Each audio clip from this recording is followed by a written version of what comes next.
Quatrième épisode de cette seconde édition de la semaine des SCPI de Perial. Aujourd'hui, on parle de PF Hospitalité Europe. Mes invités, Laetitia Bernier, directrice commerciale et marketing de Perial. Laetitia, bonjour. Bonjour. Anne-Claire Barbieri, directrice RSE et innovation de Perial Asset Management. Anne-Claire, bonjour. Bonjour. Rémi Juzan, directeur Fund Management de chez Perial Asset Management. Rémi, bonjour. Bonjour. Et le directeur général délégué de Perial Asset Management, Loïc Hervé. Bonjour. Bonjour Jean-François. Allez, vous connaissez la règle du jeu. On passe un quart d'heure ensemble pour faire un point sur ce qui s'est passé sur cette SCPI en 2023 et essayer de se projeter sur 2024. Première question pour vous, Laetitia. PF Hospitalité Europe est la plus récente de votre gamme. De mémoire, elle a été créée en 2020. Europe, je comprends ce que ça veut dire. Hospitalité, ça couvre quel secteur ? Avec la SCPI PF Hospitalité Europe, on investit effectivement dans le secteur de l'hospitalité, c'est-à-dire le secteur de l'accueil de l'être humain, depuis les crèches jusqu'aux résidences seniors, en passant par des résidences gérées, des résidences étudiantes et jusqu'à l'hôtellerie. Et effectivement, on investit en zone euro et hors France.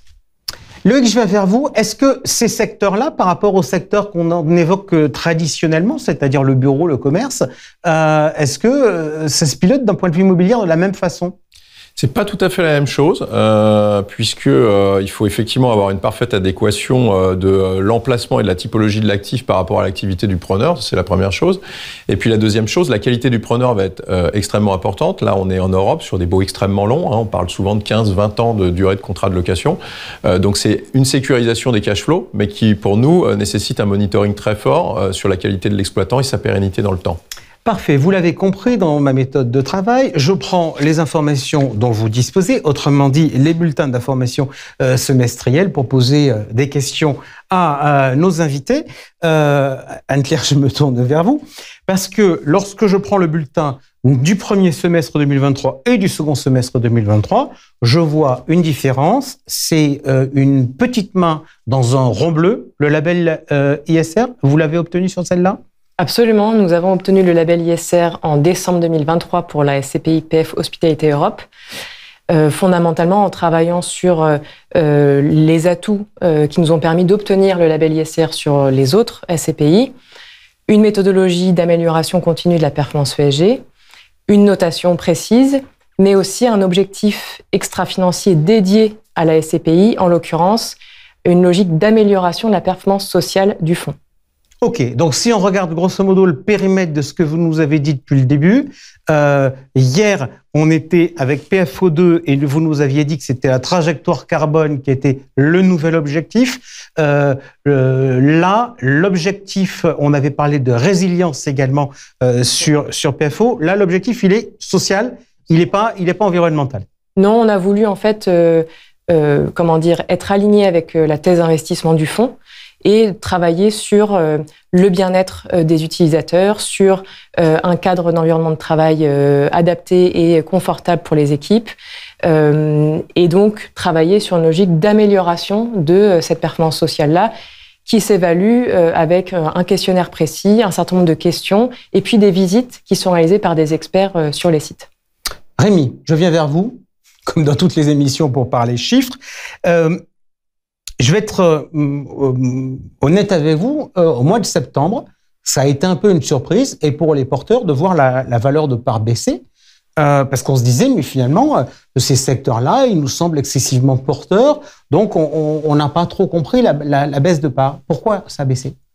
Vous avez raison, c'est quelque chose qui a été plus marqué en fait dans des typologies, dans des pays européens, en l'occurrence PF Hospitalité Europe, et à 2/3 en Allemagne, et c'est un pays qui a souffert de décompression, de décompression de taux immobiliers plus important que d'autres pays comme la France ou l'Europe du Sud. Décompression, juste pour qu'on ne jargonne pas, ça veut dire que les taux ont fortement augmenté. Exactement. Et comme les taux attendus par les nouveaux investisseurs dans le secteur avaient fortement augmenté, par définition, la valeur des biens baissait. Exactement. En fait, on parle de taux immobiliers qui étaient dans un pays comme l'Allemagne qui était très bas, qui représente le risque. Et donc forcément, l'Allemagne avait des taux parmi les plus bas du marché. Mais quand on a eu cet effet de remontée des taux directeurs, on a eu un impact direct sur les taux immobiliers et notamment les taux immobiliers allemands qui ont plus augmenté que les autres taux parce que c'était parmi les plus bas déjà à l'époque. Donc cette exposition à l'Allemagne et aux Pays-Bas dans une moindre mesure, mais également au marché de la santé, qui lui aussi était un peu dans la même situation.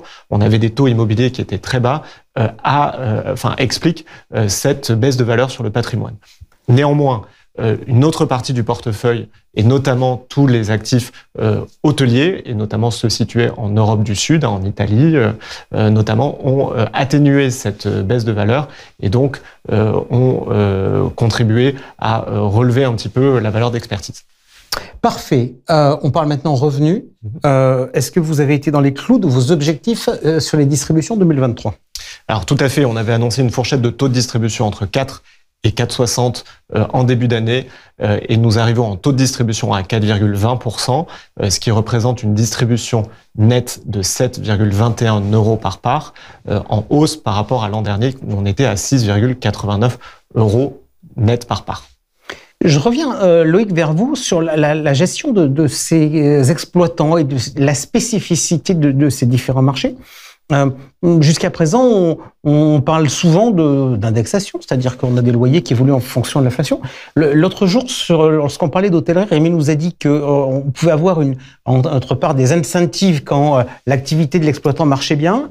C'est confirmé, c'est systématisé, c'est que dans l'hôtellerie, ça s'applique aussi dans la santé. Quelles sont les spécificités un peu des baux qu'on a dans ce segment-là ? Alors vous avez deux choses. Il y a la première chose qui est effectivement la composante indexation qui suit peu ou prou l'inflation. Il y a des systèmes d'indices qui sont différents suivant les différents pays, mais globalement, à partir du moment où on a défini contractuellement cette clause de révision, on l'applique. Donc on a eu des augmentations assez significatives de loyers en Espagne, aux Pays-Bas par exemple. Et puis il y a une deuxième composante qui est plus liée pour le coup à l'hôtellerie, qui est une composante de variable sur le chiffre d'affaires. Ça n'existe pas en santé, mais c'est un sujet qui est propre à l'hôtellerie. Et on a vu par exemple notre actif de Venise, Almargezolo, faire de très bonnes performances dans le courant de l'année, parce que vous savez que le marché de l'hôtellerie est vraiment en pleine santé aujourd'hui. Les chiffres sont quasiment supérieurs à ce qu'ils étaient avant la crise de Covid, donc avec des revenus par chambre qui augmentent significativement. Et donc notre actif de Venise, par exemple, a permis de dégager des compléments de loyer par rapport à la qualité de la performance et du chiffre d'affaires de l'hôtelier. Ok, je regarde, comme vous pouvez faire comme moi, en regardant le bulletin, répartition du portefeuille. Donc, on est peu ou prou à 60% en santé, en éducation, et à 38% en hôtellerie. Le reste, c'est l'alternatif. Et le pays le plus représenté aujourd'hui, c'est celui dont vous nous avez parlé tout à l'heure, c'est de l'Allemagne, avec environ les 2 tiers. Puisque j'essaie de faire de la pédagogie, que j'essaie de comprendre, Anne-Claire, moi, j'ai une question à vous poser, parce que dans les reporting, il y a des éléments sur des indicateurs ESG. On parlait hier, ou avant-hier, je sais plus, d'une notation de fonds. Moi, je voudrais vous interpeller sur le premier chiffre dans les indicateurs, c'est l'alignement à la taxonomie. Alors, 21,8%, je vois ce chiffre-là, moi je me dis, ils sont sympas chez Perial, mais ils me disent qu'ils sont bons, mais 21 par rapport à 100, c'est pas bon. Il serait bon s'ils étaient à 98. C'est comme les notes de Parker quand on achète du vin. Si on n'a pas 95, on n'est pas bon. Qu'est-ce qu'il faut que je sache là-dessus ? Alors déjà, la taxonomie européenne, c'est une réglementation donc européenne qui vise à préciser des critères pour chaque secteur économique pour vérifier que chaque secteur économique répond bien à la définition de ce qu'est un secteur économique vert. Bon, je rentre pas trop dans les détails, mais grosso modo, ce qu'il faut avoir en tête, c'est que... Donc c'est européen, donc c'est compliqué. Non, c'est pas forcément ça. En revanche, ce qu'il y a derrière cet alignement taxonomie, il est calculé notamment par rapport au respect des actifs en termes de surperformance énergétique. Donc, pour les actifs qui ont un DPE A, ou qui se situent dans le top 15% de leur benchmark en termes de performance énergétique, l'actif, modulo d'autres critères à respecter, mais grosso modo cela est dit aligné. Ce qu'il faut avoir en tête, c'est que chaque fonds doit définir un objectif d'alignement à la taxonomie. Pour PF Hospitalité Europe, c'est un objectif de 5%. Et 5%, si je vous dis c'est faible, les autres, ils sont à combien ? La plupart du marché est à 0% aujourd'hui. Donc on est déjà en termes d'objectifs meilleurs que la plupart des fonds. Et sur l'alignement réel, on est aussi parmi les Ok, donc vous êtes en train de me dire, si je vous compare à 100, c'est que je me trompe d'échelle. Alors, pas complètement, dans le sens où évidemment la logique de la taxonomie, c'est de dire effectivement c'est une base 100, c'est un pourcentage. Il faut garder en tête que l'immobilier, c'est une classe d'actifs, un sous-jacent qui vise à s'améliorer. L'idée, c'est pas d'avoir que des actifs neufs et donc d'améliorer le parc existant. Ok. Laetitia, dans toutes nos émissions, on a toujours fait un point sur la liquidité de la SCPI, puisque c'est un sujet de place aujourd'hui. Quid de la situation de PF Hospitalité Europe? PF Hospitalité Europe est une SCPI liquide qui continue et qui séduit beaucoup les investisseurs de par sa thématique qu'on a évoquée, de par le fait qu'elle est investie en zone euro et hors France exclusivement, de par son label ISR qui est une nouveauté et qui nous permet d'agir sur cet indicateur sociétal. Donc c'est une SCPI qui collecte, qui continue à collecter. Rémi Juzon, je viens vers vous maintenant. En épluchant tous mes bulletins pour travailler, pour préparer cette émission, j'ai constaté que dans le deuxième semestre 2023, il y avait le taux de distribution 2023, mais il n'y avait pas l'objectif 2024. Alors, j'espère bien que vous allez me le donner. Oui, je vous écoute. Il est vrai, on n'était pas tout à fait prêt. On est sur une SCPI qui est jeune et donc qui est plus sensible que nos autres SCPI à quelques éléments. Donc, nous n'étions pas tout à fait prêts, mais évidemment, je peux vous la donner aujourd'hui. Nous annonçons une fourchette de distribution, de taux de distribution entre 4,20 et 4,80% pour l'année 2024. Autre question que j'ai envie de vous poser, on a évoqué, on est rentré dans notre séquence sur cette SCPI en parlant de ce qui s'est passé au mois de septembre avec la baisse de la valeur de part.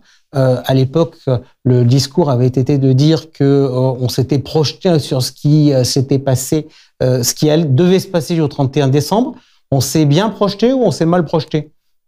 On s'est très bien projeté, on a bien fait l'exercice comme sur l'ensemble de la gamme, hein, donc sur PF Hospitalité Europe, comme pour le reste de nos SCPI, nous n'allons pas baisser dans les prochains jours ou dans les prochains mois. Et sur PF Hospitalité Europe, nous avions même été, un peu sévères, puisqu'on n'avait pas pris en compte cette dimension locative des hôtels, qui, comme l'a dit Loïc, les hôtels ont généré des loyers variables importants en 2023 sur notre patrimoine, ce qui a contribué positivement à la valorisation. Donc en fin d'année, on est un petit peu mieux que ce qu'on avait projeté. Ok. Autre question, on a beaucoup parlé souvent avec Loïc d'ailleurs dans cette semaine, du taux d'endettement. La caractéristique du taux d'endettement, c'est qu'il est à 18,5%. Donc, de tout ce qu'on a traité dans le cadre de cette semaine, c'est le plus faible. Oui. Qu'est-ce que ça vous inspire et quelle est la stratégie qu'on peut avoir par rapport à ça? On se dit, c'est le plus faible, on a des actifs qui sont rentables, donc on en remet. On se dit, ah ouais, mais tiens, on a vu que malgré tout, porter de la dette, c'était porter du risque et ça posait un certain nombre de problèmes. Quelle est un peu la stratégie, puisqu'aujourd'hui, on est à 18,5 et qu'on peut monter réglementairement jusqu'à 40? Alors aujourd'hui, on est effectivement très attentiste sur le marché de la dette. On n'a pas de volonté de s'endetter davantage aujourd'hui. On a des conditions qui sont encore très dégradées par rapport à celles qu'on a connues. Donc on est plutôt sur l'ensemble de la gamme sur une politique de désendettement, bien sûr. 18%, c'est assez faible pour la SCPI. On travaille aujourd'hui effectivement plutôt à continuer à le réduire, mais on ne s'interdit pas de mettre de la dette en place si on a une opportunité d'acquisition. Ok. Loïc, je reviens vers vous, comme dans toutes nos émissions, parce que pour se projeter, pour parler non pas chiffres et simplement financiers, mais pour parler immobilier, d'après ce que j'ai compris de la part de Laetitia, il y aura de l'argent à investir. Aujourd'hui, où est-ce que vous avez plutôt envie d'aller? Et j'aurais tendance à vous dire, au vu de ce que j'ai entendu dans l'échange, est-ce que vous avez envie de vous désalmaniser en investissant dans d'autres pays pour une plus grande mutualisation? Alors le marché allemand reste un marché extrêmement profond et on n'a fait aucune erreur en investissant ce marché. Hein. C'est un des meilleurs marchés de la zone euro. Néanmoins, clairement, aujourd'hui, on a une volonté de rééquilibrage. Donc, sans doute plus d'Europe du Sud et sans doute plus d'hôtellerie, d'autant que on a des dossiers aujourd'hui prêts à être achetés sur des taux supérieurs à 8%, avec d'excellents exploitants et dans les conditions de marché qu'on a évoquées, donc du marché hôtelier qui avance en poupe aujourd'hui. Donc c'est sans doute les premiers actifs que nous rentrerons dans le portefeuille et qui permettront d'augmenter significativement les taux de distribution. Merci beaucoup à tous les quatre. Donc, on était en Europe du Sud avec l'hôtellerie. Demain, on revient à la maison puisqu'on parlera de PF Grand Paris. Salut, à demain.